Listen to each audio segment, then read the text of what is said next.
Cette nuit-là, quand Cassien a fermé la porte sans un mot, j'ai compris que certains silences font plus mal que tous les cris du monde. Je m'appelle Morgane Rollet. J'ai 60 ans aujourd'hui. Et voici une confession que j'ai portée seule pendant trop longtemps. Non pas parce que personne ne voulait l'entendre, mais parce que j'avais trop honte de la dire à voix haute. Il y a des histoires où la femme est trahie, humiliée, abandonnée. Ce n'est pas celle-là. Dans mon histoire, c'est moi qui ai tout détruit. Je revois encore cette soirée de novembre 2019. Il faisait froid. Une pluie fine tapotait contre les vitres de notre appartement parisien, celui du 7e arrondissement, avec vue sur les toits de zinc et la tour Eiffel au loin. Cassien est rentré plus tôt que prévu. J'étais dans le salon, assise sur le canapé en velours bleu, ce canapé que nous avions choisi ensemble chez un antiquaire de la rue du Bac. J'avais un verre de vin à la main. Mes mains tremblaient. Il m'a regardé. Pas avec colère, pas avec surprise, avec quelque chose de bien pire, une tristesse calme, profonde, définitive. Tu savais que je savais, n'est-ce pas? Sa voix était basse, posée, comme s'il parlait d'un rendez-vous manqué, d'un train raté. Je n'ai rien dit. Qu'aurais-je pu dire? Les mots pour défendre l'indéfendable n'existent pas. Il a monté les escaliers. J'ai entendu ses pas dans notre chambre. Le bruit d'une valise qu'on ouvre, le froissement des vêtements, le zip qu'on ferme. Quand il est redescendu, il portait son manteau noir, celui que je lui avais offert pour ses 50 ans, sa valise à la main. Je ne te demande rien, Morgane. Pas d'explication, pas d'excuse. Je pars. Et il est parti, sans claquer la porte, sans me regarder une dernière fois, juste parti. Le lendemain matin, un coursier a sonné à la porte, une enveloppe Kraft. À l'intérieur, les papiers du divorce. Tout était déjà rédigé, signé par son avocat, net, précis, froid. Et en bas de la première page, une note manuscrite de Cassien. La maison de Fontainebleau reste à toi, l'appartement aussi. Mais moi, je ne reste pas. C'est tout. Pas de haine, pas de vengeance. Juste la fin. Vous vous demandez sûrement comment j'en suis arrivée là. Comment une femme peut trahir un homme qui ne lui a jamais manqué de respect, qui l'a aimé pendant plus de 30 ans, qui a construit une vie entière avec elle. Parfois, on fait confiance à ceux qui ne la méritent pas. Et vous, avez-vous déjà été déçu par quelqu'un que vous aimiez? Racontez-moi votre histoire dans les commentaires. J'aimerais vous lire. Je ne vais pas vous mentir. Je ne suis pas venu ici pour me faire pardonner. Je suis venu pour dire la vérité. Parce que peut-être, qu'en racontant ce que j'ai fait, je pourrais épargner à une autre femme de commettre la même erreur. Mais pour comprendre comment j'ai tout perdu, il faut d'abord que je vous raconte comment tout a commencé.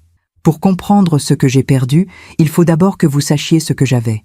J'ai rencontré Cassien Moreau en 1983. J'avais 18 ans. Lui, 22. C'était à la Sorbonne, dans un amphithéâtre où je suivais un cours de littérature française. Il étudiait le droit international au bâtiment d'à côté. Nous nous sommes croisés dans la cour, un après-midi d'octobre. Il pleuvait, déjà, et je n'avais pas de parapluie. Il a partagé le sien avec moi jusqu'au métro. « Vous étudiez quoi » m'a-t-il demandé. « Les mots » ai-je répondu. « Et vous » ? « Les lois. » Il a souri. Un sourire tranquille, sans prétention. Les mots construisent les mondes. Les lois les protègent. On fait une bonne équipe, vous ne trouvez pas? À partir de ce jour, nous n'avons plus jamais été séparés. Cassien était... comment dire? Cassien était un homme rare. Pas le genre d'homme qui parle fort dans les dîners ou qui cherche à impressionner. Non. Il était de ceux qui écoutent vraiment, qui retiennent les détails, qui se souviennent que vous n'aimez pas le céleri, que votre mère s'appelle Colette, que vous avez peur du noir depuis l'enfance. Il était patient, réfléchi, loyal. Nous nous sommes mariés en 1987, un matin de juin, dans une petite mairie du 14e arrondissement. J'avais 22 ans, lui 26. Pas de grande cérémonie. Juste nos familles, quelques amis proches, et un déjeuner dans un restaurant du quartier latin. Je portais une robe crème toute simple. Lui, un costume gris anthracite. Quand il a glissé l'alliance à mon doigt, il m'a regardé dans les yeux et il a dit tout bas « Je te promets d'être là, toujours ». Et il l'a été, pendant 32 ans. Nous avons eu 2 enfants. Léa, née en 1989, et Mathis, 3 ans plus tard, en 1992. Cassien était un père exceptionnel. Le genre de père qui rentre du travail tard le soir et monte quand même dans la chambre des enfants pour leur lire une histoire. Qui ne rate jamais un spectacle de danse, un match de foot, une réunion de parents. Nous vivions dans un grand appartement du 7e arrondissement, celui-là même où il est parti ce soir de novembre 2019. 5 pièces, des moulures au plafond, des parquets anciens qui craquaient sous les pas. Une vraie maison familiale. Le dimanche, nous faisions des crêpes. Cassien s'occupait de la pâte. Moi, je préparais le café. Les enfants mettaient la table en riant. C'était simple, c'était beau. Et moi, j'avais tout ce dont une femme peut rêver. Un mari qui me respectait, des enfants en bonne santé, une maison pleine de lumière et de rire, une vie stable, confortable, paisible. Alors pourquoi ai-je tout détruit? Il y a une photo que je garde encore aujourd'hui, dans un tiroir de ma commode. Je ne la regarde presque jamais, mais je sais qu'elle est là. C'est une photo de nous 4, prise à Fontainebleau en 2005. Nous venions d'acheter notre maison de campagne. Une longère en pierre avec un jardin immense et des volets bleus. Léa avait 16 ans. Mathis, 13. Sur la photo, Cassien me tient par la taille. Je ris. Les enfants sont assis sur les marches du perron, un chien entre eux, Balthazar, un golden retriever que nous avions adopté quelques mois plus tôt. On a l'air heureux. Et nous l'étions. C'est ça, le pire. Nous étions heureux. Je n'ai pas trahi Cassien parce qu'il me négligeait. Je ne l'ai pas trahi parce qu'il était cruel, distant ou indifférent. Je l'ai trahi parce que j'ai cru que je pouvais avoir plus, que je méritais plus, que la vie me devait encore quelque chose. Cassien travaillait beaucoup. Il était avocat d'affaires dans un grand cabinet du 8e arrondissement. Des dossiers internationaux, des voyages fréquents à Bruxelles, à Londres, à Genève. Il partait parfois une semaine entière, mais il appelait tous les soirs. Il rapportait toujours un petit cadeau pour les enfants. Et quand il rentrait, il était présent. Vraiment. Moi, j'avais arrêté de travailler après la naissance de Mathis. Je m'occupais de la maison, des enfants, des courses, des rendez-vous médicaux. Une vie bien remplie, certes, mais une vie, prévisible. Et puis un jour, en 2012, Cassien a ramené quelqu'un à la maison. Son meilleur ami. Un homme que je connaissais déjà, bien sûr. Ils se voyaient souvent. Déjeuner d'affaires. Match de tennis le samedi matin. Dîner entre couples. Mais ce soir-là, pour la première fois, je l'ai vraiment vu. Et tout a basculé. Je ne vais pas vous donner son nom. Pas maintenant. Pas encore. Ce serait trop facile de rejeter toute la faute sur lui. De dire qu'il m'a séduite, manipulée, aveuglée. Non. La vérité, c'est que j'ai fait un choix. Un choix conscient. Un choix égoïste.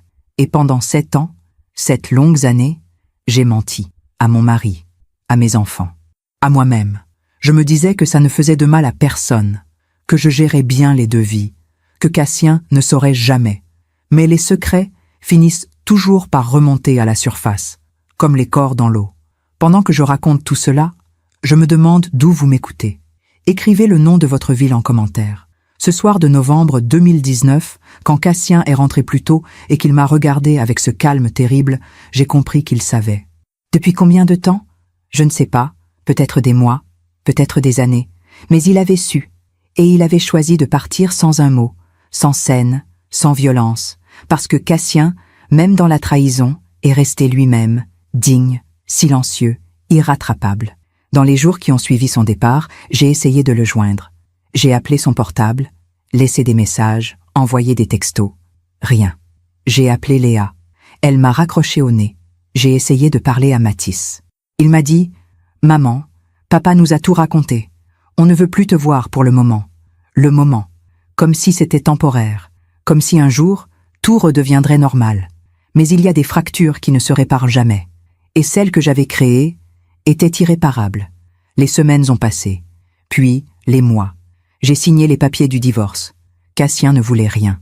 Ni l'appartement, ni la maison de Fontainebleau, ni l'argent. Il voulait juste partir, recommencer ailleurs, sans moi.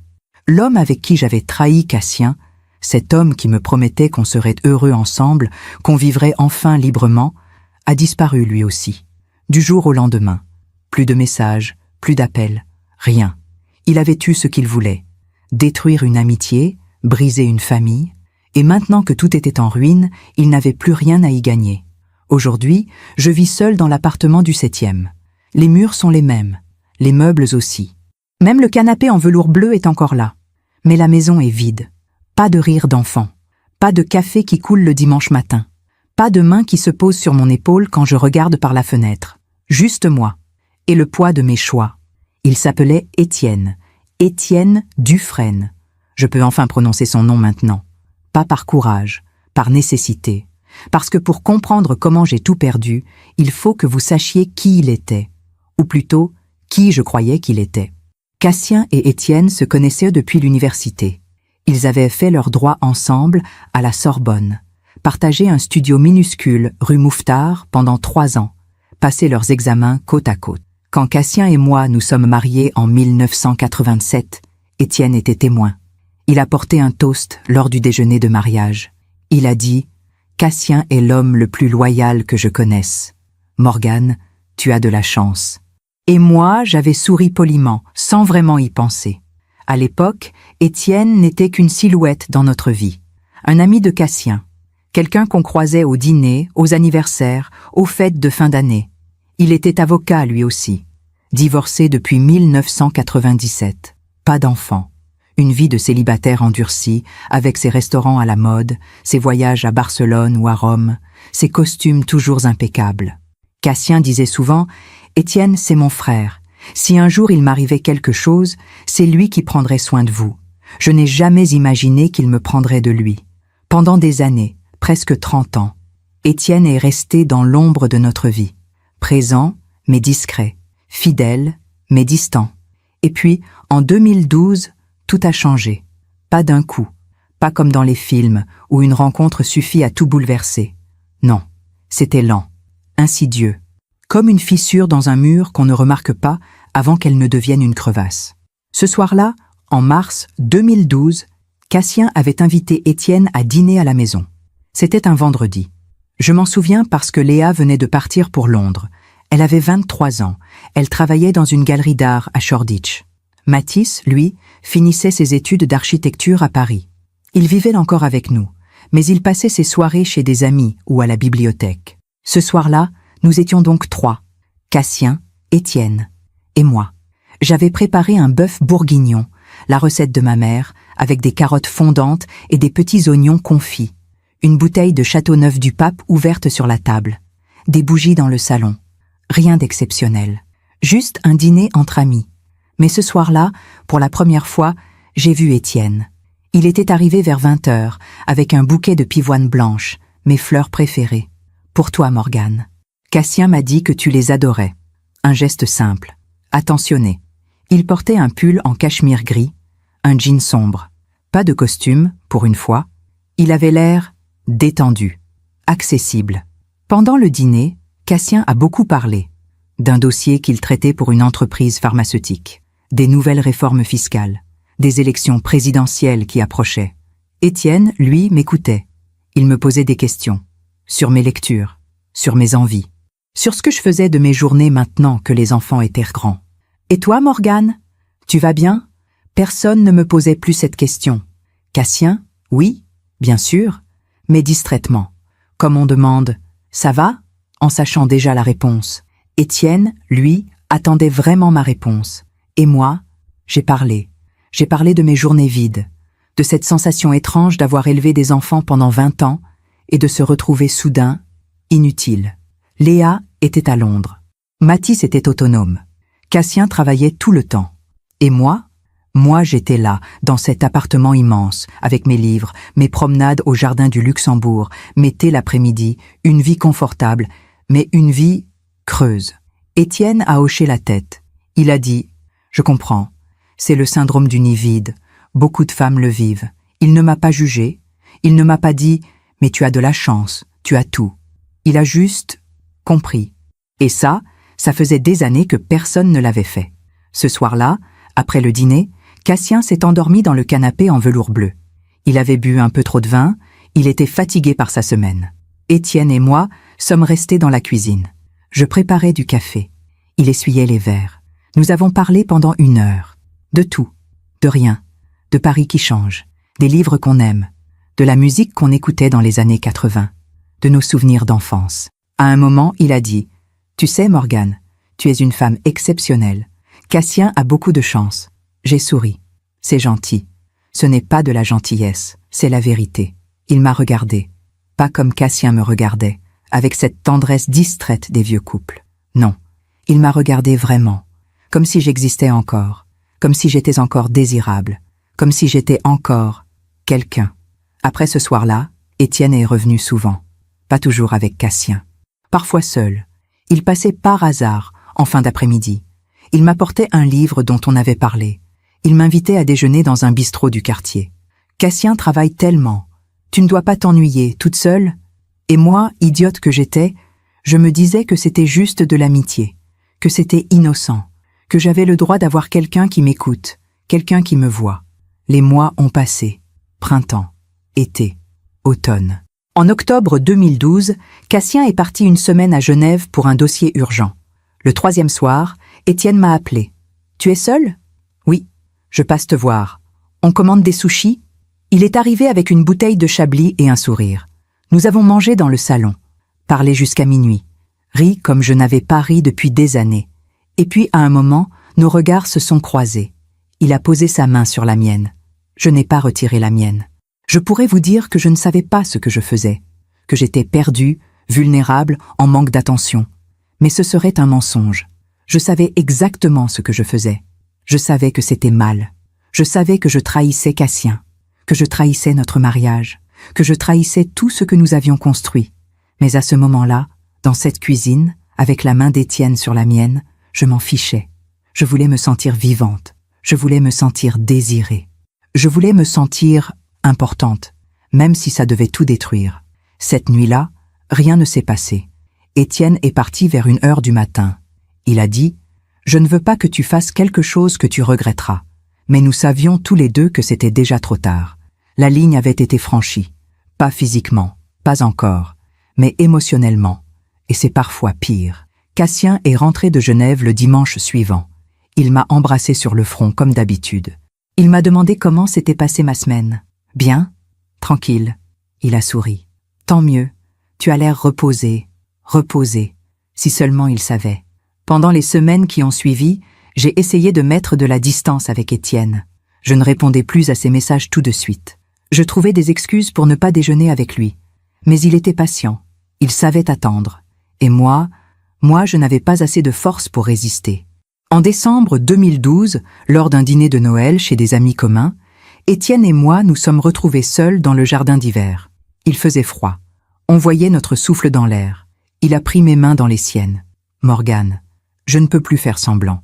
Étienne, s'il te plaît, je pense à toi tout le temps. Je sais que c'est mal, je sais que c'est Cassien, mais je ne peux pas m'en empêcher. » Mon cœur battait tellement fort que j'avais l'impression qu'il allait exploser. « Moi aussi, » ai-je murmuré. Et c'est comme ça que tout a commencé. Nous n'avons rien fait ce soir-là. Pas devant les autres, pas devant Cassien. Mais quelques jours plus tard, j'ai accepté de le retrouver dans un hôtel discret du 6e arrondissement.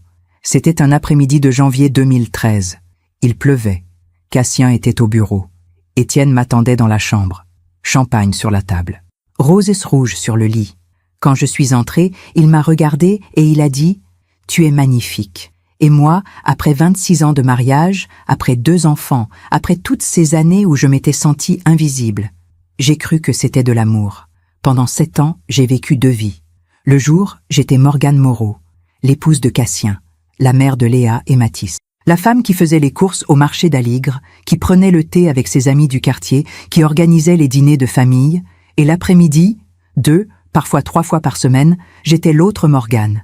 Celle qui retrouvait Étienne dans des hôtels discrets, celle qui mentait, celle qui trahissait, celle que je ne reconnaissais plus dans le miroir. Au début, en 2013, je me disais que ça ne durerait pas, que c'était une passade, une folie de femme en crise de la cinquantaine, que ça s'arrêterait tout seul, comme un feu qui s'éteint faute de bois. Mais ça n'a pas cessé. Au contraire, plus les mois passaient, plus je m'enfonçais. Étienne était, comment dire, Étienne était tout ce que Cassien n'était pas. Imprévisible, passionné, attentif à chaque détail de moi. Il connaissait mes parfums préférés. Il savait que j'aimais Chopin. Il se souvenait de mes histoires d'enfance, de mes rêves abandonnés. Avec lui, je me sentais vivante. Cassien, lui, était prévisible, stable, sûr. Mais stable, ça rime avec invisible. Et moi, j'avais besoin d'être vu. Les rendez-vous se sont multipliés. Étienne louait toujours la même chambre. Hôtel des Marronniers, rue Jacob. 5e étage, vue sur les toits de Saint-Germain-des-Prés. Nous avions nos rituels. Je prenais le métro jusqu'à Odéon. Je marchais jusqu'à l'hôtel. Je montais par l'escalier. Jamais l'ascenseur, trop risqué de croiser quelqu'un. Étienne m'attendait avec du champagne. Parfois des macarons de chez Ladurée, toujours des fleurs. Nous parlions d'abord, pendant 1 heure, parfois 2, de nos vies, de nos envies, de nos frustrations. Il me disait « Tu mérites tellement mieux que cette vie, Morgane. Tu es faite pour être aimée, admirée, célébrée. » Et moi, ivre de ces mots, je le croyais. Le plus terrible, c'est que Cassien ne voyait rien. Ou plutôt, il ne voulait rien voir. Il rentrait du travail. Il me demandait comment s'était passée ma journée. « Bien, j'ai vu Sophie pour déjeuner. Ensuite, je suis allée chez le fleuriste. » Mensonge. « Ah, très bien. Tu es fatigué ? » Un peu. Il m'embrassait sur le front. Il allait prendre sa douche. Puis on dînait. On regardait les informations. On allait se coucher. Une routine parfaite. Une routine qui cachait un gouffre. En 2014, Léa s'est mariée. Elle avait 25 ans. Son fiancé, Thomas, était architecte comme Matisse. Ils s'étaient rencontrés à Londres, dans une exposition de design. Le mariage a eu lieu en juin, à Fontainebleau, dans le jardin de notre maison de campagne. 100 invités, des tables dressées sous les arbres, des guirlandes lumineuses accrochées partout, une tente blanche pour le dîner. C'était magnifique. Cassien a fait un discours émouvant. Il a dit « Léa, ma fille, tu es ma fierté. Et Thomas, bienvenue dans notre famille. Prenez soin l'un de l'autre. Aimez-vous avec honnêteté. C'est le seul secret d'un mariage heureux. Honnêteté. » J'ai baissé les yeux. J'ai souri. J'ai applaudi. Mais à l'intérieur, j'étais morte de honte. Étienne était invité, bien sûr. Il était le témoin de Cassien depuis toujours. Il faisait partie de la famille. Pendant la soirée, il m'a croisé près du buffet. Il a dit tout bas « Tu es sublime dans cette robe. » J'ai souri poliment, comme on sourit à un ami. Mais nos regards se sont attardés 1 seconde de trop.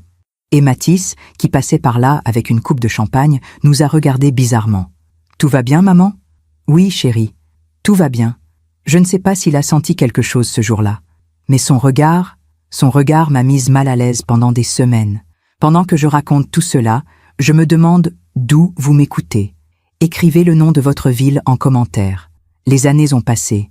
2015, 2016, 2017. Léa a eu son premier enfant en 2016. Une petite fille, Inès. Je suis devenue grand-mère à 51 ans. Cassien était fou de joie. Il passait tous ses week-ends chez Léa et Thomas à Londres. Il prenait l'Eurostar le vendredi soir, revenait le dimanche. Moi, j'allais moins souvent. Je trouvais toujours une excuse.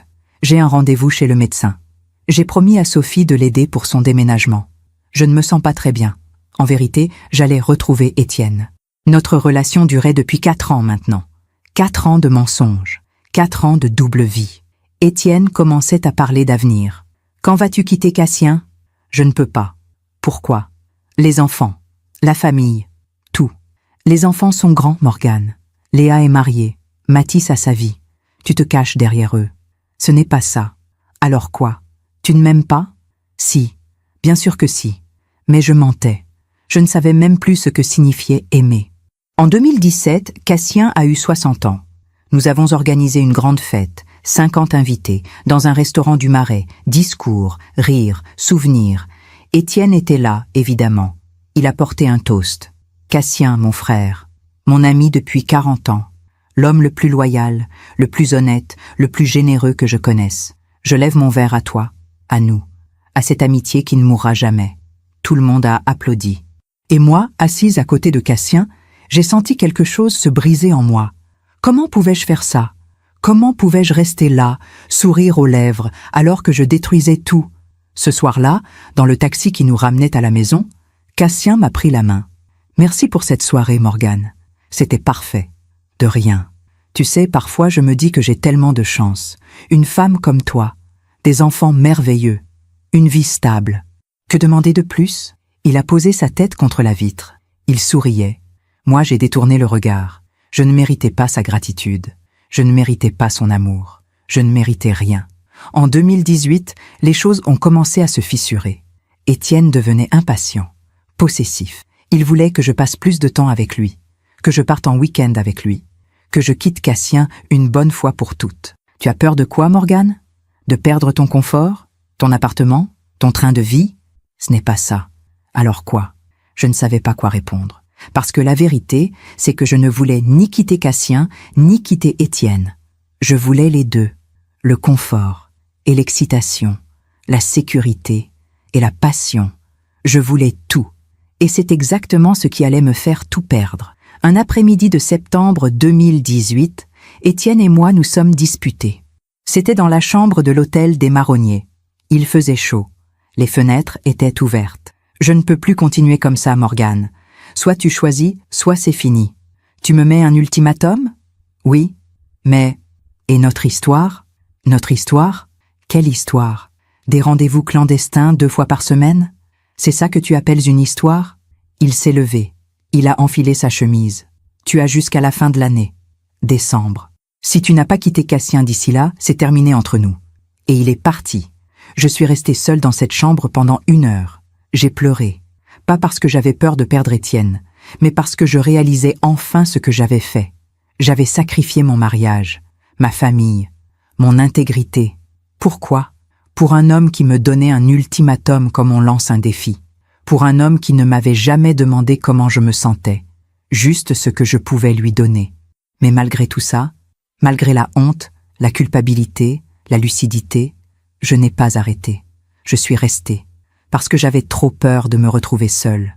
Trop peur de perdre l'illusion que quelqu'un me désirait encore. Trop peur d'affronter ce que j'étais devenue. En décembre 2018, je n'avais toujours rien dit à Cassien. Étienne m'a envoyé un message. « Tu as fait ton choix, je vois. » Puis plus rien pendant 3 semaines. Et puis, début janvier 2019, il a recommencé à m'appeler. « Je suis désolée. Je n'aurais pas dû te brusquer. Reviens, s'il te plaît. » Et moi, faible, lâche, égoïste, je suis revenue. Les mois suivants ont été les pires. Cassien s'absentait de plus en plus. Voyages professionnels, dossiers urgents, réunions à Bruxelles, à Genève, à Luxembourg.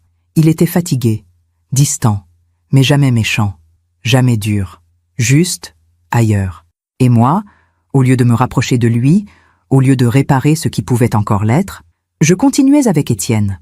En octobre 2019, j'ai reçu un appel de Mathis. « Maman, il faut qu'on parle. »« Qu'est-ce qu'il y a, chérie ?»« Pas au téléphone. Je passe ce soir. » Il est venu à 19h. Cassien était encore au bureau. Mathis s'est assis dans le salon. Il avait l'air grave. « Maman, papa sait. » Mon sang s'est glacé. « Quoi ?»« Il sait.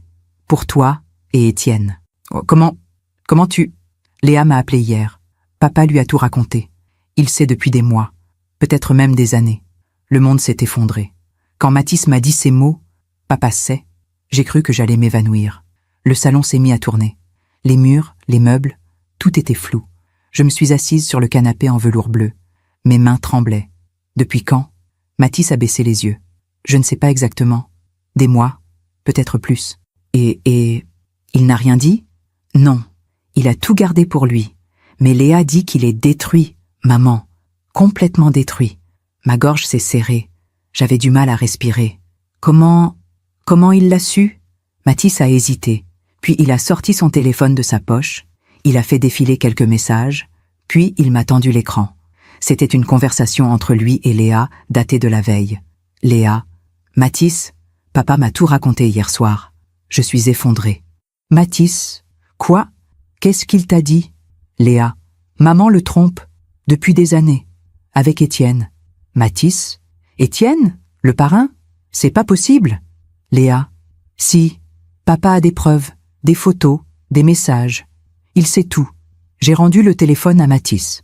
Mes mains tremblaient tellement que j'ai failli le laisser tomber. Des photos, des messages? Mathis a hoché la tête.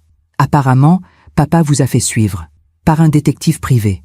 Depuis au moins 1 an. 1 an. 1 an pendant lequel Cassien savait. 1 an pendant lequel il m'embrassait le matin avant de partir au travail. Me demandait comment s'était passée ma journée. me tenait la main dans les dîners. 1 an pendant lequel il avait tout gardé pour lui. Pourquoi il n'a rien dit? Ai-je murmuré. Mathis a haussé les épaules. Je ne sais pas, maman. Peut-être qu'il espérait que tu arrêterais. Peut-être qu'il voulait être sûr avant de tout casser. Peut-être qu'il ne savait pas comment te le dire. Il s'est levé. Il a fait quelques pas vers la fenêtre. Puis il s'est retourné. Maman, comment tu as pu faire ça? Sa voix était calme, mais ses yeux étaient pleins de larmes. Papa t'a toujours aimé.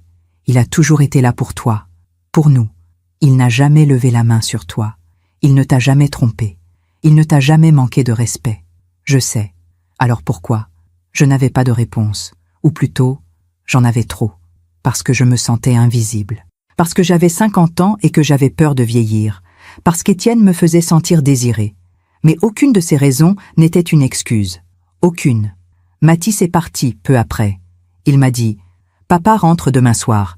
Il va te parler. Prépare-toi. » Puis il a ajouté, avant de refermer la porte, « Maman, je t'aime. Mais là, je ne te reconnais plus. Cette nuit-là, je n'ai pas dormi. Je suis restée assise dans le salon, dans le noir, à regarder les lumières de Paris par la fenêtre. J'ai pensé à tout ce que j'avais fait, à tous les mensonges, à toutes les fois où j'avais regardé Cassien dans les yeux en sachant que je le trahissais. J'ai pensé à Léa, à son mariage, à ce discours de Cassien sur l'honnêteté. J'ai pensé à Mathis, à ce regard bizarre qu'il m'avait lancé ce jour-là, au mariage, quand il m'avait vu parler avec Étienne. Il savait déjà, peut-être, ou du moins, il se doutait de quelque chose. Le lendemain matin, j'ai essayé d'appeler Étienne. Pas de réponse. J'ai envoyé un message. Il faut qu'on parle. Cassien sait. Il a répondu 3 heures plus tard. Je sais. Tu sais? Depuis quand? Depuis hier. Cassien m'a appelé. Il m'a tout dit. Mon cœur s'est arrêté. Et rien. C'est fini, Morgane. Je ne veux plus de problème. Cassien est mon ami depuis 40 ans. Je ne peux pas continuer. Quoi? Tu me lâches? Comme ça? Pas de réponse. J'ai rappelé. Messagerie. J'ai rappelé encore. Toujours messagerie. Il avait bloqué mon numéro. Étienne, l'homme pour qui j'avais tout risqué, l'homme pour qui j'avais menti pendant 7 ans, l'homme qui me disait « Tu mérites tellement mieux », venait de disparaître. En quelques heures. Sans un mot. Sans un regard. Comme si je n'avais jamais existé. Cassien est rentré à 19 heures, comme prévu. Il a ouvert la porte. Il a enlevé son manteau. Il a posé sa mallette dans l'entrée. Puis, il est entré dans le salon. Je me suis levée. J'avais préparé un discours, des excuses, des explications. Mais quand j'ai vu son visage, j'ai compris qu'aucun mot ne changerait rien. Il était calme. Terriblement calme. Il s'est assis dans le fauteuil en face de moi. Il m'a regardé. Et pendant quelques secondes, nous sommes restés comme ça, en silence. Puis, il a parlé. Je sais tout, Morgane. Depuis novembre 2018. Novembre 2018. Presque 1 an avant ce moment. Cassien, s'il te plaît, laisse-moi parler. J'ai fermé la bouche. Au début, je ne voulais pas y croire. Je me disais que c'était impossible, que tu ne ferais jamais ça, que nous étions solides, que notre mariage était solide. Il a marqué une pause. Et puis j'ai commencé à remarquer des choses, des petits détails. Tu rentrais tard, tu avais toujours des excuses, tu souriais à ton téléphone, tu t'habillais différemment les jours où tu disais aller voir Sophie. Cassien, j'ai engagé un détective privé en janvier 2019, juste pour être sûr, pour me prouver que j'avais tort. Il a sorti une enveloppe de la poche intérieure de sa veste. Il l'a posée sur la table basse entre nous. Mais je n'avais pas tort. Je n'ai pas ouvert l'enveloppe. Je savais ce qu'il y avait dedans. Des photos, de moi, d'Étienne, devant l'hôtel des Marronniers, dans des restaurants, dans des parcs. Des photos de ma trahison, des photos de ma honte. Cassien a continué. Pendant des mois, j'ai espéré que tu arrêterais, que tu te rendrais compte de ce que tu étais en train de faire, que tu reviendrais vers moi. Cassien, je suis tellement désolée, mais tu n'as pas arrêté. Même quand Mathis a commencé à se douter de quelque chose, même quand Léa m'a demandé si tout allait bien entre nous, tu as continué. Il a secoué la tête. Alors j'ai compris que ce n'était pas une erreur, ce n'était pas un moment de faiblesse, c'était un choix. Ton choix. Je pleurais maintenant, silencieusement.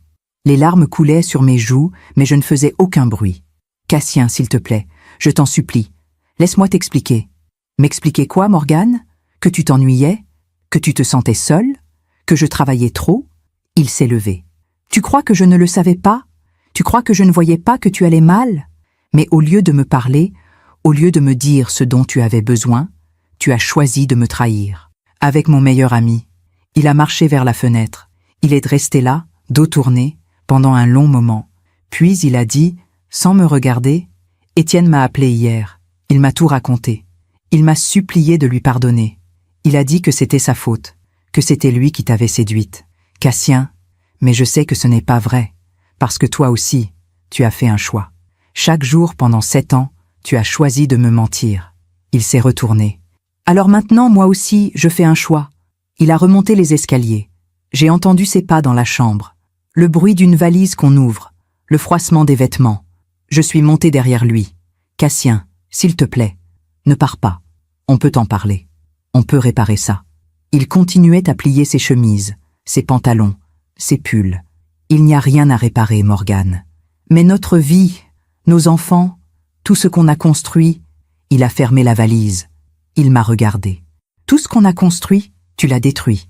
Quand il est descendu, il portait son manteau noir, celui que je lui avais offert pour ses 50 ans, sa valise à la main. J'ai essayé de le retenir. Cassien, je t'en supplie. Je t'aime. Je sais que j'ai tout gâché, mais je t'aime. Il s'est arrêté. Il s'est retourné. Et pour la première fois depuis son arrivée, j'ai vu de l'émotion dans ses yeux, de la tristesse, de la colère, de la déception. Si tu m'avais vraiment aimé, Morgane, tu n'aurais jamais fait ça. Et il est parti. Cette nuit-là, quand Cassien a fermé la porte sans un mot, j'ai compris que certains silences font plus mal que tous les cris du monde. Je me suis effondrée sur le canapé en velours bleu. Celui que nous avions choisi ensemble chez un antiquaire de la rue du Bac.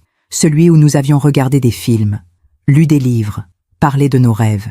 Celui où, des années plus tard, j'allais me retrouver seule. Complètement seule. Le lendemain matin, un coursier a sonné à la porte. Une enveloppe Kraft. À l'intérieur, les papiers du divorce. Tout était déjà rédigé. Net, précis, froid. Cassien ne demandait rien. Pas l'appartement, pas la maison de Fontainebleau, pas l'argent. Il voulait juste partir. Et en bas de la première page, une note manuscrite. La maison de Fontainebleau reste à toi. L'appartement aussi. Mais moi, je ne reste pas. J'ai relu cette phrase 10 fois, 20 fois. Cassien me laissait tout. Pas par générosité, pas par pitié, mais parce qu'il ne voulait plus rien qui lui rappelle moi. Pendant les jours qui ont suivi, j'ai essayé de le joindre. J'ai appelé son portable. Messagerie. J'ai envoyé des messages. Pas de réponse. J'ai même été à son cabinet d'avocat, avenue Hoche. La secrétaire m'a dit poliment, « Maître Moreau ne souhaite pas vous recevoir, madame. » Madame, pas madame Moreau, juste madame. Comme si j'étais déjà une étrangère. J'ai essayé de parler à Léa. Je l'ai appelée à Londres. Elle a décroché. Mais dès qu'elle a entendu ma voix, elle a dit « Je ne veux pas te parler, maman. Léa, s'il te plaît, tu as détruit papa. Tu as détruit notre famille. Comment tu veux que je te parle? Laisse-moi t'expliquer. » M'expliquer quoi? Que tu as trompé papa pendant 7 ans? Avec Étienne? Le parrain? L'homme en qui papa avait le plus confiance au monde? Sa voix tremblait. Tu sais ce qu'il m'a dit, papa, quand il m'a tout raconté? Il pleurait, maman. Papa pleurait. Je ne l'avais jamais vu pleurer. Jamais. Même quand grand-père est mort, il n'a pas pleuré. Mais là, il pleurait comme un enfant. J'ai fermé les yeux. Les larmes coulaient sur mes joues. Léa, je suis tellement désolée. Désolée? Tu crois que désolée suffit? Tu crois que ça efface 7 ans de mensonges? Elle a raccroché. Mathis, lui, a accepté de me voir. Il est venu à l'appartement une semaine après le départ de Cassien. C'était un dimanche après-midi. Il pleuvait. Il s'est assis en face de moi, dans le salon. Mais il ne m'a pas regardé dans les yeux. « Comment tu vas, maman ?» « Mal. » Il a hoché la tête. Papa a loué un appartement dans le 15e, près de la gare Montparnasse. Un 2 pièces. Il dit qu'il veut recommencer. Recommencer? Une nouvelle vie. Sans toi. Ces mots m'ont transpercé comme une lame. Mathis a pris une grande inspiration. Puis il a dit « Maman, je vais être honnête avec toi. Je t'aime, tu es ma mère, mais ce que tu as fait, je ne sais pas si je peux te pardonner. » Mathis, attends, laisse-moi finir. Il s'est penché en avant, les coudes sur les genoux. Papa t'a tout donné. Il t'a respecté. Il t'a aimé. Il a construit une vie avec toi. Et toi, tu l'as trahi. Pas une fois, pas 2 fois. Pendant 7 ans. 7 ans, maman. Il a secoué la tête. Tu sais ce qui me fait le plus mal? Ce n'est pas que tu aies trompé papa. C'est que tu nous aies menti à nous aussi. À Léa. À moi. Pendant toutes ces années, tu nous as regardés dans les yeux en sachant que tu détruis notre famille. Et tu n'as rien dit. Je ne voulais pas vous faire de mal. Mais tu nous en as fait. Tu crois qu'on va bien, là? Tu crois que Léa dort la nuit? Tu crois que moi, je ne me pose pas 1000 questions sur tout ce qui était vrai ou faux dans notre enfance? Il s'est levé. Il a marché vers la fenêtre. Maman, j'ai besoin de temps pour digérer tout ça, pour comprendre. Je ne dis pas que je ne te parlerai plus jamais. Mais là, maintenant, c'est trop. Il est parti sans me regarder. Et je me suis retrouvée seule, vraiment seule. Les semaines ont passé. Décembre 2019. Les fêtes de fin d'année approchaient. Noël, le Nouvel An. Normalement, à cette période, nous aurions été tous ensemble. Cassien, moi, Léa, Thomas, Inès, Mathis, à Fontainebleau, dans la grande maison avec le jardin et les volets bleus. Nous aurions décoré le sapin, préparé le réveillon, ri autour de la table. Mais cette année, j'étais seule. Cassien a passé Noël chez Léa, à Londres. Mathis aussi. Moi, je suis restée dans l'appartement du 7e. Seule. Avec un plateau repas et une bouteille de vin. Le soir du réveillon, j'ai reçu un message de Mathis. Une photo. C'était eux 5. Cassien, Léa, Thomas, Inès et Mathis. Devant un sapin illuminé. Tout le monde souriait. Tout le monde sauf Cassien. Lui, il regardait ailleurs, avec ce regard vide que je lui connaissais maintenant. Le regard d'un homme brisé. J'ai essayé de contacter Étienne, pas parce que je l'aimais encore, mais parce que j'avais besoin de comprendre, besoin de savoir pourquoi il m'avait abandonné du jour au lendemain, besoin de savoir si tout ça avait été un jeu pour lui. J'ai envoyé un email à son adresse professionnelle. « Étienne, s'il te plaît, réponds-moi, j'ai besoin de parler. » Il a répondu 2 jours plus tard. « Morgane, il n'y a rien à dire. Ce qui s'est passé entre nous était une erreur. Cassien est mon ami. Je ne veux plus jamais te revoir. Une erreur. 7 ans de ma vie. 7 ans de mensonges. 7 ans de sacrifices. Une erreur. En janvier 2020, les papiers du divorce ont été finalisés. Cassien n'a rien demandé. Pas de pension, pas de partage des biens. Il voulait juste être libre. Libre de moi. Le jour où le divorce a été prononcé, le 15 janvier 2020, j'ai reçu un message de Cassien. Le premier depuis son départ. « C'est fini, Morgane. Je te souhaite d'être heureuse. Vraiment. Mais loin de moi. » J'ai relu ce message pendant des heures. Je te souhaite d'être heureuse. Même après tout ce que je lui avais fait, il me souhaitait du bien. C'était ça, Cassien. Jusqu'au bout. Digne, généreux, loyal. Tout ce que je n'avais pas été. Les mois suivants ont été les plus difficiles de ma vie. Je ne voyais plus personne. Mes amis du quartier avaient pris leur distance. Sophie, ma meilleure amie depuis 30 ans, m'avait envoyé un message froid. « Morgane, j'ai appris ce qui s'est passé. Je ne te juge pas, mais je ne peux pas continuer à te voir. Cassien est aussi mon ami. Et ce que tu as fait, je ne peux pas cautionner ça. » Mes autres amies avaient fait de même. Certaines ne répondaient plus à mes appels. D'autres me saluaient poliment dans la rue, mais ne s'arrêtaient pas pour discuter. J'étais devenue une paria, la femme qui avait trahi son mari, la femme qui avait détruit sa famille, la femme dont on ne voulait plus. Je me demande encore si j'ai fait le bon choix. Et vous? Qu'auriez-vous fait à ma place? Un soir de mars 2020, j'ai reçu un appel de Léa. C'était la première fois qu'elle me contactait depuis novembre. « Maman? Léa, ma chérie, je t'appelle pour te dire quelque chose. » Sa voix était froide, distante. Papa a rencontré quelqu'un. Mon cœur s'est arrêté. Quoi? Une femme, une avocate de son cabinet. Elle s'appelle Claire. Elle a 52 ans. Elle est divorcée, sans enfant. Mais ça fait à peine 3 mois. Et alors, tu crois qu'il devait attendre combien de temps? 1 an? 2 ans? Toute sa vie? Je n'ai rien dit. Papa a le droit d'être heureux, maman, même si toi, tu ne l'es plus. Elle a raccroché. Cette nuit-là, je n'ai pas dormi. Je pensais à Cassien, avec une autre femme, une femme qui n'était pas moi, une femme qui lui ferait confiance, qui ne le trahirait pas, qui l'aimerait comme il méritait d'être aimé.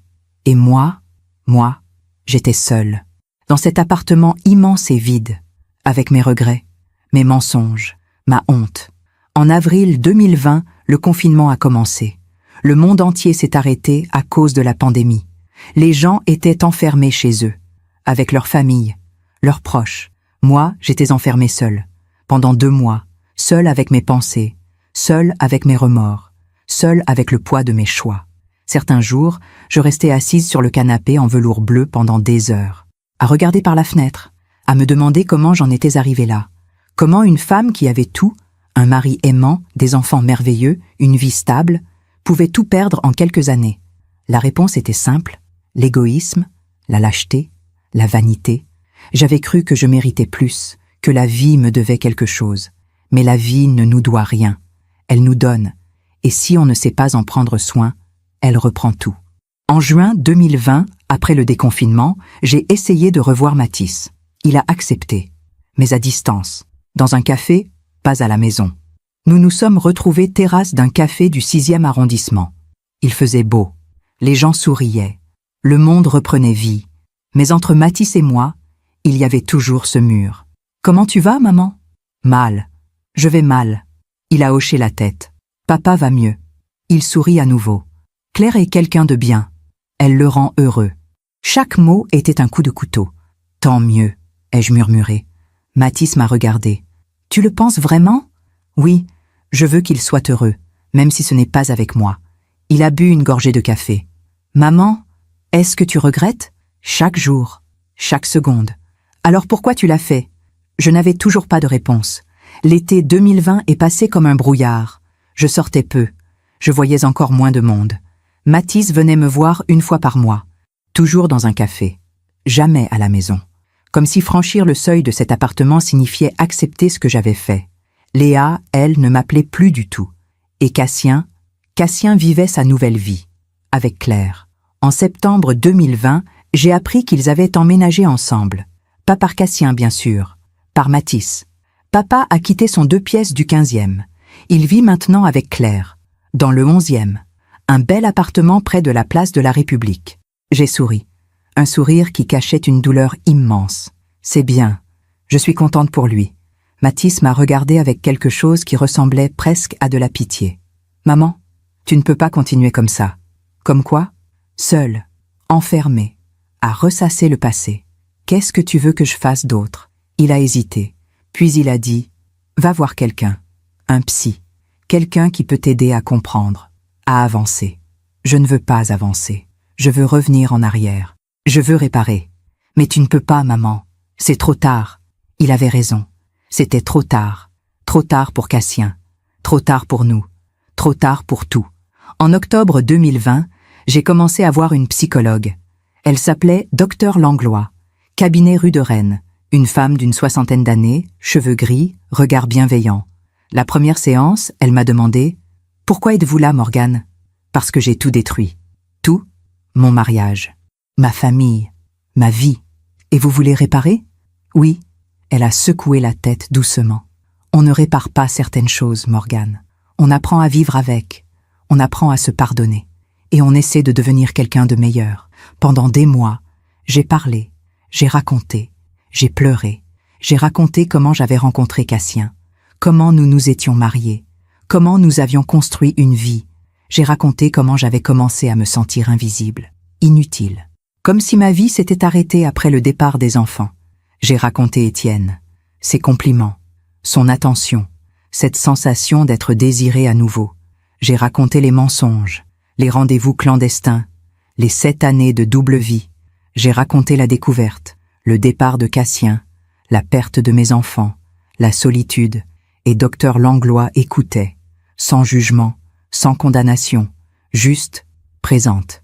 Un jour, en janvier 2021, elle m'a dit « Morgane, vous savez ce qui est intéressant dans votre histoire? Quoi?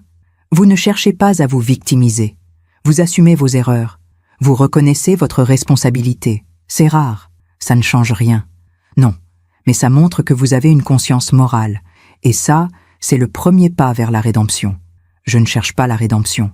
Je cherche juste à vivre avec ce que j'ai fait. » Elle a souri. C'est exactement ça, la rédemption. Printemps 2021. Les restrictions sanitaires se sont assouplies. Les gens recommençaient à sortir, à vivre. Moi, je continuais mes séances avec Dr Langlois, une fois par semaine, chaque jeudi à 17 heures. C'était devenu mon ancrage, mon seul moment où je pouvais parler sans être jugée. En avril 2021, j'ai reçu un faire-part. Léa et Thomas attendaient un deuxième enfant, un garçon, pour septembre. J'ai appelé Léa, pour la féliciter. Elle a décroché, mais sa voix était froide. « Merci. Léa, je suis tellement heureuse pour toi. Merci, maman. » Un silence. « Est-ce que je pourrais le voir, quand il sera né ?» Elle a hésité. « Je ne sais pas. Papa sera très présent. Claire aussi. Ça risque d'être compliqué. » « Compliqué ? Oui, pour tout le monde. Léa, s'il te plaît. C'est mon petit-fils. Je sais. Mais, maman, tu ne peux pas juste réapparaître comme si de rien n'était. Tu as brisé cette famille. Il faut du temps. » Elle a raccroché. Septembre 2021. Le petit Augustin est né. Mathis m'a envoyé une photo. Un bébé magnifique. Des yeux noirs, des joues rondes. Il est beau, n'est-ce pas? Magnifique. Papa était là, à la maternité, avec Claire. Ils étaient tous les deux fous de joie. Chaque mot était une épine. Et Léa? Comment elle va? Bien, elle est heureuse. Thomas aussi. Inès adore son petit frère. C'est bien. Un silence. Maman, Léa ne veut pas que tu viennes pour le moment. Elle a besoin de temps. Combien de temps? Je ne sais pas. Les mois ont passé. Automne, hiver, Noël 2021, Nouvel An 2022. Encore une fois, seule. Encore une fois, sans ma famille. En février 2022, j'ai croisé Étienne, par hasard, dans une librairie du 5e arrondissement. Je cherchais un livre. Je me suis retournée. Et il était là, à 3 mètres de moi. Nos regards se sont croisés. Il a pâli, comme s'il avait vu un fantôme. J'ai marché vers lui. « Étienne, Morgane, tu ne m'as jamais rappelé ?» Il a baissé les yeux. « Je sais, je suis désolée. »« Désolée ?» Ma voix tremblait. « Tu m'as fait croire que tu m'aimais. Tu m'as fait croire qu'on allait être heureux ensemble. Et quand tout a explosé, tu as disparu. Comme un lâche. Morgane, s'il te plaît. » Non, laisse-moi finir. Les gens nous regardaient, mais je m'en fichais. Pendant 7 ans, j'ai menti à mon mari pour toi. J'ai menti à mes enfants. J'ai détruit ma famille. Et toi? Toi, tu es parti sans un regard en arrière. Il ne disait rien. Est-ce que tu m'as vraiment aimé, Étienne? Ou est-ce que c'était juste un jeu pour toi? Un moyen de prouver que tu pouvais avoir la femme de ton meilleur ami? Il a levé les yeux. Et pour la première fois, j'ai vu quelque chose dans son regard. De la honte. « Je ne sais pas », a-t-il murmuré. « Tu ne sais pas? Au début, oui. Je crois que je t'aimais. Ou du moins, je croyais t'aimer. Mais après, je ne sais plus. Tout est devenu compliqué. Cassien était mon ami. Et toi, tu étais marié. Je savais que ça finirait mal. Alors pourquoi tu as continué? » Il a secoué la tête. « Parce que j'étais égoïste. Parce que j'aimais cette sensation, cette excitation, cette transgression. » Il a marqué une pause. Exactement comme toi. Ces mots m'ont frappé comme une gifle. Parce qu'il avait raison. Nous étions pareils, lui et moi. Égoïstes, lâches, pathétiques. Nous avions détruit Cassien. Par vanité, par ennui, par faiblesse. « Est-ce que tu regrettes ?» ai-je demandé. « Oui, chaque jour. »« Est-ce que Cassien t'a pardonné ?» Il a secoué la tête. « Non, il ne me parle plus. Il m'a rayé de sa vie. Comme toi. Alors, on est 2 à payer. » Oui, un long silence. « Morgane, je suis vraiment désolée. Pour tout. Moi aussi. Je suis partie sans me retourner. » Cette nuit-là, j'ai pleuré. Pas parce que j'avais revu Étienne, pas parce qu'il m'avait dit la vérité, mais parce que j'avais enfin compris. Ce n'était pas de l'amour, ce que nous avions vécu. C'était de l'égoïsme déguisé en passion, de la lâcheté déguisée en courage, du mensonge déguisé en vérité. Printemps 2022. 3 ans après le départ de Cassien. 3 ans de solitude. 3 ans de regrets. Mais aussi 3 ans d'introspection. 3 ans à essayer de comprendre qui j'étais devenue. Et pourquoi. En mai 2022, Mathis m'a appelé. « Maman, Léa accepte de te voir. » Mon cœur a bondi. « Vraiment? » ?»« Oui, elle dit qu'elle est prête, mais à une condition. »« Laquelle ? » ?»« Que tu ne parles pas de papa, que tu ne demandes pas de nouvelles de lui, que tu ne cherches pas à revenir dans sa vie. »« D'accord, Elle veut juste faire la paix avec toi. Pour elle, pour ses enfants, pas pour toi. Je comprends. En juin 2022, je suis allée à Londres. Pour la première fois depuis 4 ans. Léa m'a accueillie chez elle. Thomas était là, Inès aussi. Elle avait 6 ans maintenant. Elle ne me reconnaissait plus vraiment. Et Augustin, 9 mois. Un bébé magnifique. Léa était polie, distante, mais présente. Nous avons pris le thé dans son salon, parlé de choses neutres, sa galerie, son travail, les enfants. À aucun moment, nous n'avons parlé de Cassien, d'Étienne, du passé. C'était comme si nous étions 2 étrangères qui se rencontraient pour la première fois. À la fin de l'après-midi, au moment où je partais, Léa m'a raccompagnée à la porte. « Maman, oui, je ne t'ai pas pardonné. Pas encore. Peut-être que je ne te pardonnerai jamais, mais je veux essayer de reconstruire quelque chose. Pour moi, pour mes enfants. Merci Léa. Ne me remercie pas. Je fais ça pour moi, pas pour toi. Je sais. » Elle a fermé la porte. Et moi, dans le taxi qui me ramenait à la gare, j'ai pleuré. Pas de tristesse, mais de soulagement. Ma fille m'avait ouvert une porte, une toute petite porte, et c'était déjà plus que ce que je méritais. Après cette visite à Londres en juin 2022, quelque chose a changé en moi. Pas tout, pas d'un coup, mais une petite lumière s'était rallumée. Léa m'avait ouvert une porte, une toute petite porte, mais une porte quand même. Et ça, c'était déjà énorme. Les mois suivants, nous avons commencé à nous parler régulièrement. Pas souvent, 1 fois par mois, parfois 2. Des appels brefs, 15 minutes, 20 maximum. Elle me racontait les progrès d'Inès à l'école, les premiers mots d'Augustin, son travail à la galerie. Moi, je l'écoutais, je posais des questions. Je ne parlais presque pas de moi, parce que je savais que notre relation était fragile, comme un vase recollé, beau de loin, mais fêlé à jamais. Mathis, lui, venait me voir plus souvent, 1 fois toutes les 2 semaines, parfois à l'appartement maintenant, pas toujours dans un café. C'était un progrès. Un jour, en septembre 2022, il m'a dit « Maman, tu as meilleure mine. Tu trouves ? Oui, tu as l'air plus apaisée. Je vois toujours Dr Langlois. Ça m'aide. » Il a souri. « Tant mieux. » Puis, après un silence, il a ajouté « Papa va bien aussi. » Mon cœur s'est serré. Mais j'ai souri. C'est bien. Il est heureux avec Claire. Vraiment heureux. Je suis contente pour lui. Et je le pensais. Vraiment. Parce que Cassien méritait d'être heureux. Même si ce n'était pas avec moi. L'automne 2022 est passé doucement. J'avais recommencé à sortir, à voir quelques personnes, pas mes anciennes amies. Elles ne voulaient toujours pas me parler, mais des connaissances, des gens que j'avais rencontrés lors de cours de yoga, de sorties culturelles. J'essayais de reconstruire, lentement, difficilement, une vie, ma vie, sans Cassien, sans Étienne, sans le passé. En décembre 2022, j'ai reçu un appel de Mathis. « Maman, il faut que je te dise quelque chose. » Sa voix était étrange, tendue. « Quoi ?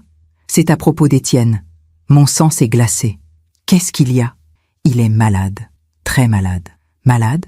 Un cancer, du pancréas, stade avancé. » Je me suis assise. « Comment tu le sais ? » Papa me l'a dit. Étienne l'a appelé il y a quelques jours. Pour s'excuser, pour lui demander pardon. Et Cassien ? Papa a refusé de le voir. Il lui a dit qu'il était trop tard, que certaines trahisons ne se pardonnent pas. Un long silence. Étienne est seul, maman. Il n'a personne. Pas de famille, pas d'amis, personne. Cette nuit-là, je n'ai pas dormi.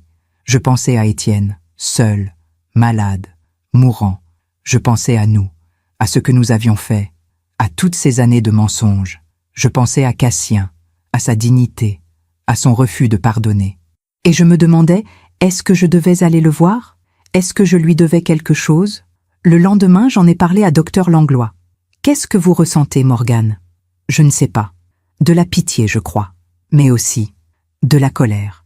Il m'a abandonnée quand tout a explosé. Il m'a laissée seule. Et maintenant, il est seul à son tour. Vous pensez que c'est du karma ? Peut-être. Oui. Et vous voulez aller le voir ? Je ne sais pas. Elle m'a regardé longtemps.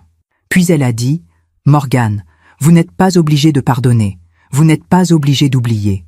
Mais peut-être que voir Étienne une dernière fois pourrait vous aider à tourner définitivement la page. » J'ai attendu 3 jours. Puis j'ai appelé l'hôpital. Il était à Cochin. Service d'oncologie. Chambre 312. J'y suis allé un après-midi de janvier 2023. Il faisait froid. Un froid sec, coupant. J'ai pris le métro jusqu'à Port-Royal. Marché jusqu'à l'hôpital. Monté au 3e étage. Devant la porte de la chambre 312, je me suis arrêté. J'ai hésité. Puis, j'ai frappé. Entré.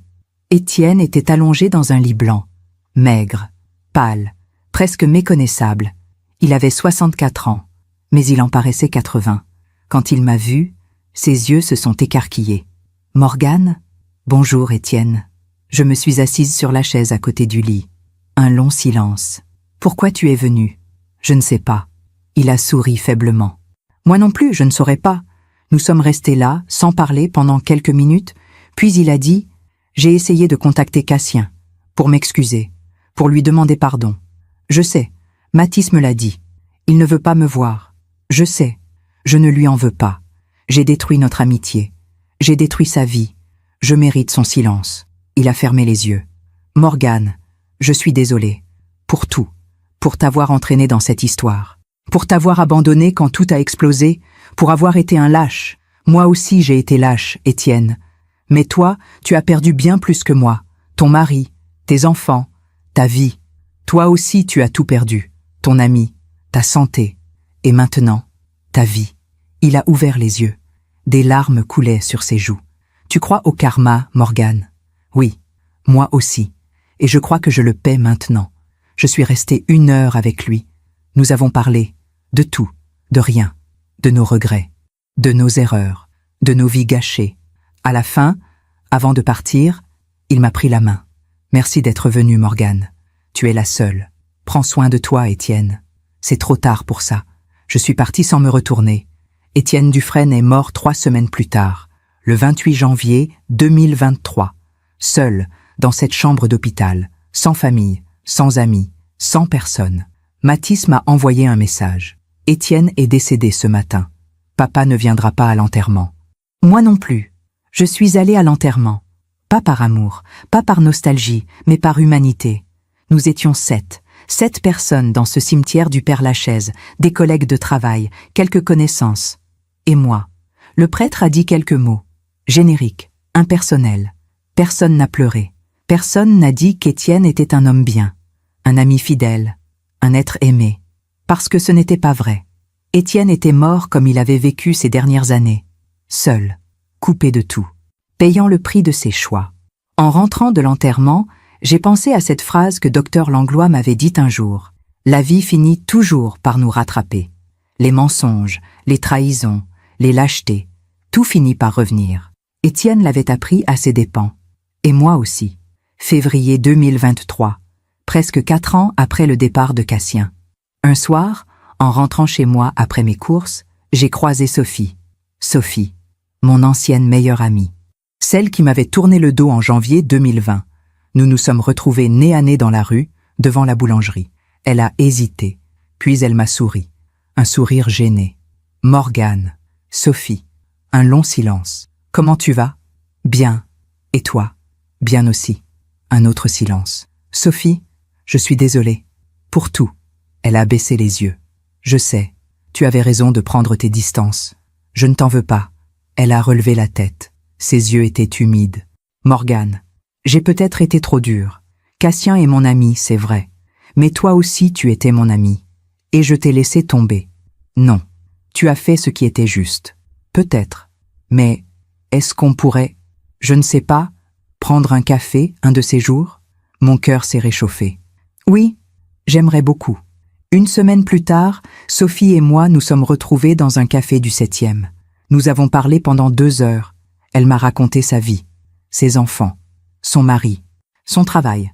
Moi, je lui ai raconté ma thérapie, ma solitude, mes efforts pour reconstruire. À la fin, elle m'a dit « Morgane, tu sais, j'ai croisé Cassien il y a quelques mois. » Mon cœur s'est arrêté. « Ah oui ? » ?»« Oui, dans un restaurant, avec Claire. Ils avaient l'air heureux. Tant mieux. Il m'a demandé de tes nouvelles. »« Vraiment ? » ?»« Oui. Il voulait savoir si tu allais bien. » Les larmes me sont montées aux yeux. « Et qu'est-ce que tu lui as dit ? » « Que je ne savais pas. Que nous ne nous parlions plus. » Et lui, il a juste hoché la tête. Puis il a dit « J'espère qu'elle va bien ». Cette nuit-là, j'ai pleuré. Pas de tristesse, mais de quelque chose d'autre, de reconnaissance peut-être. Cassien pensait encore à moi. Pas avec amour, pas avec nostalgie, mais avec humanité, avec cette dignité qu'il avait toujours caractérisée. Même après tout ce que je lui avais fait, il me souhaitait du bien. En mars 2023, Mathis m'a annoncé qu'il se mariait. Avec qui? Ai-je demandé, surprise. Elle s'appelle Camille. On se connaît depuis 2 ans. Architecte aussi. Je voulais attendre d'être sûre avant de t'en parler. Je suis tellement heureuse pour toi, mon chéri. Le mariage aura lieu en juin, à Fontainebleau, dans la maison. La maison, notre maison, celle où nous avions passé tant de week-ends, tant de vacances, tant de moments heureux. Est-ce que je suis invitée? Mathis a hésité. Oui, bien sûr. Mais papa sera là aussi. Avec Claire, mon cœur a bondi. Je comprends. Maman, ça fait 4 ans. Je sais que c'est difficile, mais j'aimerais que vous soyez tous les deux là, pour moi. Je serai là, je te le promets. Juin 2023, le jour du mariage de Mathis. Je me suis réveillée tôt, le cœur battant, les mains tremblantes. J'allais revoir Cassien. Pour la première fois depuis novembre 2019. 4 ans. 4 ans de silence. 4 ans de distance. Et maintenant, nous allions être dans la même pièce. La cérémonie avait lieu à 11 heures, à la mairie de Fontainebleau, puis un déjeuner dans le jardin de notre ancienne maison. Notre maison, celle qui était maintenant la mienne, mais qui resterait toujours la nôtre. Je suis arrivée à la mairie à 10h45. Il y avait déjà du monde. Des amis de Mathis, de Camille, des cousins, des collègues. Léa était là, avec Thomas et les enfants. Elle m'a fait un petit signe de la main. Distant, mais poli. Et puis je l'ai vu. Cassien. Il était debout près de l'entrée, en costume gris anthracite, cheveux gris argentés maintenant, des rides autour des yeux que je ne connaissais pas. Il avait 66 ans, mais il était toujours aussi élégant. À côté de lui, une femme, claire, blonde, la cinquantaine, souriante. Nos regards se sont croisés. Pendant 1 seconde, peut-être 2, il n'a pas souri. Il n'a pas détourné les yeux non plus. Il m'a juste regardé, avec ce calme que je lui connaissais si bien. Puis, il a hoché la tête, imperceptiblement, et il est entré dans la mairie.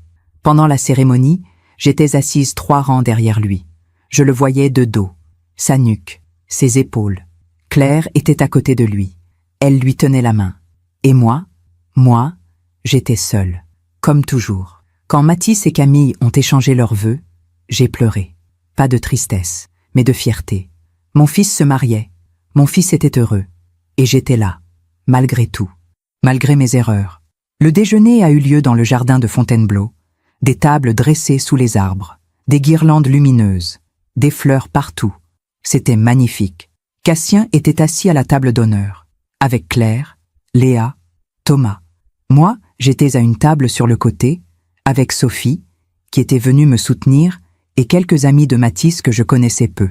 Pendant le repas, Cassien a fait un discours. « Mathis, mon fils, aujourd'hui, tu commences une nouvelle vie, avec Camille, et je suis fier de l'homme que tu es devenu. Sois honnête, sois loyal, sois présent, c'est tout ce qui compte. » Sa voix était calme, posée, mais chaque mot me transperçait. Honnête, loyal, présent, tout ce que je n'avais pas été. Après le discours, les gens se sont levés, ont commencé à circuler, à parler, à rire. J'étais restée à ma table, seule. Et puis, quelqu'un s'est approché. Cassien. Il s'est arrêté devant moi.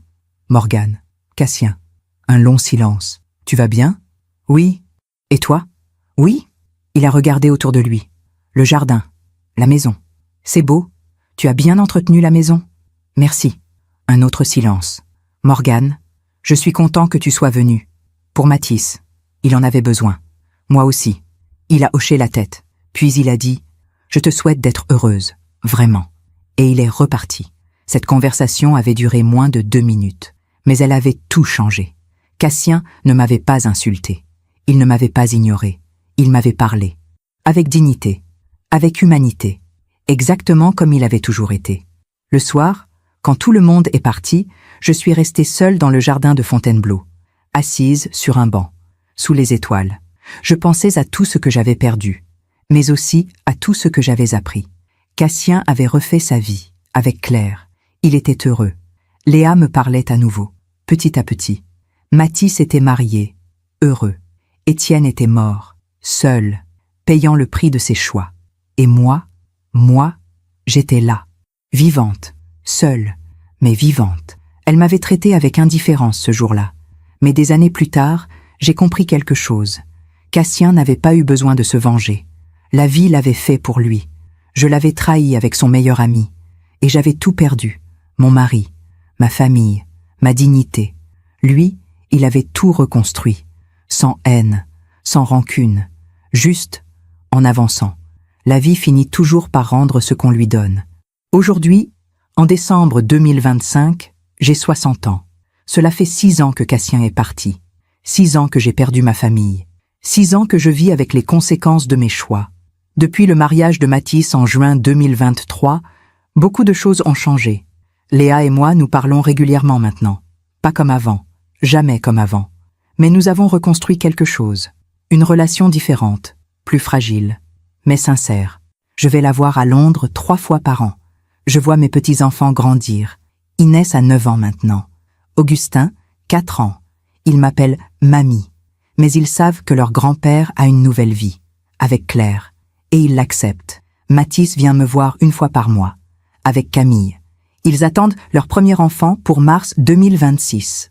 Je vais être grand-mère une 3e fois.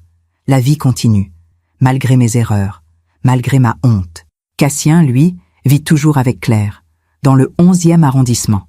Nous ne nous parlons pas, nous ne nous voyons pas, sauf lors des événements familiaux, où nous sommes polis, distants, mais respectueux. Il a tourné la page, moi aussi, à ma façon. Sophie est redevenue mon amie, pas comme avant, mais elle est là. Nous prenons le thé 1 fois par semaine. Nous parlons de nos vies, de nos regrets, de nos espoirs. Elle ne me juge plus, ou du moins, elle a appris à me voir autrement. Je vois toujours Dr Langlois, moins souvent qu'avant, 1 fois par mois maintenant. Elle m'a appris à me pardonner, pas à oublier, jamais à oublier, mais à vivre avec ce que j'ai fait, à accepter que je ne peux pas changer le passé, seulement apprendre de lui. Il y a quelques semaines, j'ai reçu une lettre de Cassien, la première depuis 6 ans. Elle disait simplement « Morgane, je t'écris cette lettre, non pas pour rouvrir des blessures, mais pour fermer une porte définitivement. Pendant des années, j'ai porté de la colère, de la tristesse, de la déception. Mais aujourd'hui, je n'ai plus rien de tout ça. Je ne te hais pas. Je ne t'aime plus non plus. Tu n'es plus qu'un chapitre fermé de ma vie. Je te souhaite sincèrement de trouver la paix, comme je l'ai trouvée. Cassien. » J'ai pleuré en lisant cette lettre. Pas de tristesse, mais de soulagement. Cassien était en paix.